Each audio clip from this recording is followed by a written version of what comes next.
Hola a todos, desde Revista Española de Cardiología. Hoy tenemos el gusto de presentaros a la doctora Pilar Carrillo, que es cardiólogo del Hospital San Juan de Alicante, que nos va a presentar su trabajo titulado Correlación entre ecografía intracoronaria y reserva fraccional de flujo en lesiones coronarias largas, un estudio de ecografía intracoronaria tridimensional. Hola Pilar. Hola, ¿qué tal? Encantada. Después de leer tu trabajo, una de las principales preguntas, una de las principales cuestiones que se nos plantea es ¿qué es una lesión coronaria intermedia y por qué son tan importantes? Muy bien, pues el porcentaje de estenosis angiográfica de una lesión y sus características angiográficas son el método más empleado para decidir si revascularizar o no una determinada lesión coronaria. El problema de la angiografía y de estas medidas angiográficas surge precisamente en anatomías complejas, pero sobre todo en las lesiones intermedias, que son aquellas cuyo porcentaje de estenosis se encuentra entre el 40 y el 70% para arterias coronarias epicárdicas distintas al tronco, o entre el 30 y el 50% para el tronco común. En estos casos el valor de la angiografía es limitado para decidir si estas lesiones son culpables de isquemia y por tanto merecen ser revascularizadas. Generalmente en este contexto de lesiones intermedias hay que recurrir a otras herramientas. La más importante o fundamentalmente la reserva fraccional de flujo obtenida mediante guía de presión, que es digamos el patrón oro de la valoración funcional invasiva, o clásicamente también se ha utilizado la ecografía intracoronaria, aunque últimamente en su comparación con la guía de presión está siendo cuestionada. Has definido muy bien el problema al que nos enfrentamos los cardiólogos en el día a día, y más los que os dedicáis a hemodinámica.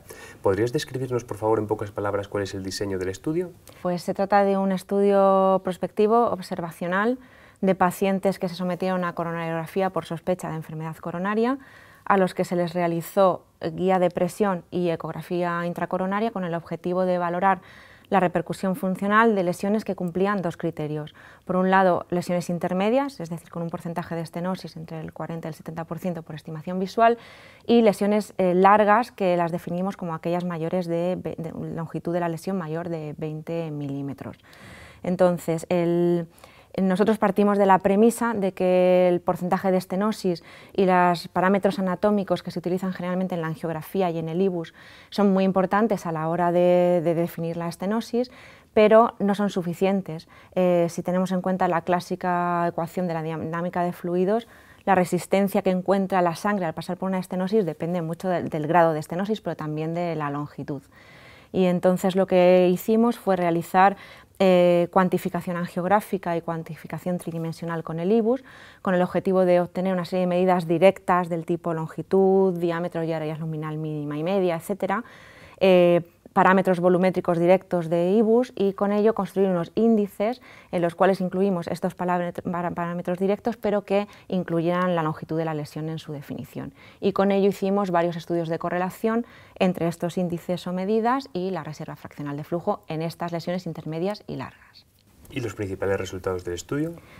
Pues uno de los datos muy interesantes del estudio fue la observación de que en estas lesiones intermedias largas hasta el 50% de ellas tenían repercusión funcional, lo que contrastaba un poco con el 30% que observamos en series generales de lesiones no confinadas solo a lesiones largas, sino a lesiones de todo tipo, lo que quiere decir que la longitud de la lesión es muy importante a la hora de valorar, o sea, de que produzcan repercusión funcional. Y el principal hallazgo del estudio fue la constatación objetiva de la pobre correlación que existe entre los valores obtenidos con la reserva fraccional de flujo y la mayor parte de los índices angiográficos y ecocardiográficos, fundamentalmente las medidas focales, que son las que más acostumbrados estamos a utilizar, y que estas correlaciones mejoraron sustancialmente cuando introdujimos índices que incluían la longitud. En cuanto al poder discriminatorio de los puntos de corte, nosotros hallamos que la combinación o el empleo conjunto en el IBUS en concreto de un área luminal mínima de 3,1 milímetros cuadrados y una longitud mayor de 32,5 fueron los que se asociaron a mejor sensibilidad, especificidad y valores predictivos para definir repercusión funcional de una lesión, o para estimar, mejor dicho, repercusión funcional, con sensibilidades y especificidades y valores predictivos por encima de 80. ¿Y en el contexto actual del conocimiento científico en este campo, si tuvieras que resumir en 2 o 3 frases cuáles son realmente las principales aportaciones de tu trabajo, cuáles serían? Pues que ni parámetros angiográficos puntuales, medidas focales, ni ecocardiográficos focales, ni ecocardiográficos tridimensionales nos permiten una adecuada valoración funcional de lesiones intermedias con longitud larga, y que si decidimos hacer una estimación de la repercusión funcional con parámetros anatómicos, deberíamos de introducir como parámetro muy importante la longitud de la lesión. Muy bien. Y las aplicaciones podrían ser estas. ¿Las principales aplicaciones clínicas? Sí, podría ser fundamentalmente las principales aplicaciones es, en primer lugar, que si tenemos estenosis coronarias largas, aunque sean angiográficamente poco aparentes, es probable que produzcan isquemia. Un 50% de nuestra serie producían isquemia. Y el otro hallazgo es que si no tenemos ningún test de isquemia ni ninguna otra prueba no invasiva cuando realizamos la coronariografía al paciente y tenemos estas lesiones, sería conveniente realizar una valoración funcional. Parece que aconsejable usarlo directamente con la guía de presión en base a los resultados de nuestro estudio, en vez de estimaciones anatómicas del IBUS, pero si finalmente decidimos estimaciones anatómicas, habría que incluir la longitud de la lesión como parámetro importante. Soy un cardiólogo que está viendo pacientes todo el día. ¿Por qué me tengo que leer tu artículo?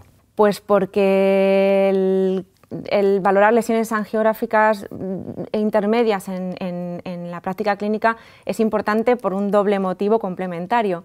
En primer lugar, porque si una de estas lesiones causa isquemia y no la tratamos, estamos al paciente no aliviándole los síntomas, y según donde esté la lesión le podemos producir un empeoramiento, no mejoramos pronósticamente al paciente.